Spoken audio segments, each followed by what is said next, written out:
আমরা তিন ভাই তিন ভাগে কোরবানি দেই। এক ভাইয়ের অবস্থা ভালো, তাই সে বেশিরভাগ টাকা দেয়, আর আমরা অল্প কিছু পরিমাণ শরিক হই। তাহলে কি আমাদের কোরবানি আদায় হবে কিনা?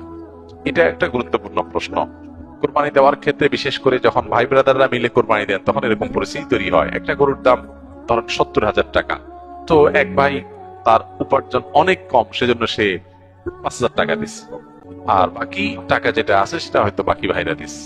কোরবানি হবে কিনা? উত্তর হলো কারণ কোরবানি হবে না। কোরবানিতে যে কোনো একটা পূর্ণ অংশ নিতে হবে, 7 ভাগের পরিপূর্ণ অংশ, 7 ভাগের 1 ভাগ, 7 ভাগের 2 ভাগ, 3 ভাগ, 4 ভাগ, সর্বনিম্ন 1 ভাগ নিতে হবে। ভগ্নাংশ নেওয়া যাবে না, অর্থাৎ 1 ভাগেরও অর্ধেক নেওয়া যাবে না। 2 ভাই মিলে 1 ভাগ নিয়েছে, হবে না, তখন সেটা গোস্ত খাওয়া হবে। পশু জবাই হয়ে গেছে সেই পদ্ধতিতে, গোস্ত খাওয়া হবে, কিন্তু কোরবানি হবে না। কোরবানি বিশুদ্ধ হইতে হলে প্রত্যেককে পূর্ণাঙ্গ একটা ভাগ নিতে হবে। হ্যাঁ, এখন এমন হতে পারে যে এক ভাইকে আল্লাহ আর্থিক সচ্ছলতা দিয়েছেন, বাকিদেরকে দেন নাই, তো কি হবে?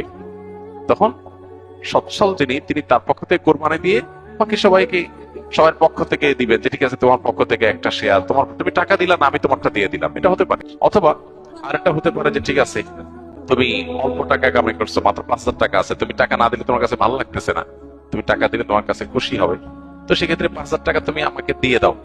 এটা কোরবানির শেয়ার না। আমি কোরবানিতে এটা লাগাবো, সেটা ভিন্ন বিষয়, বাট তুমি শেয়ার হিসেবে দিলে না, হতে পারে।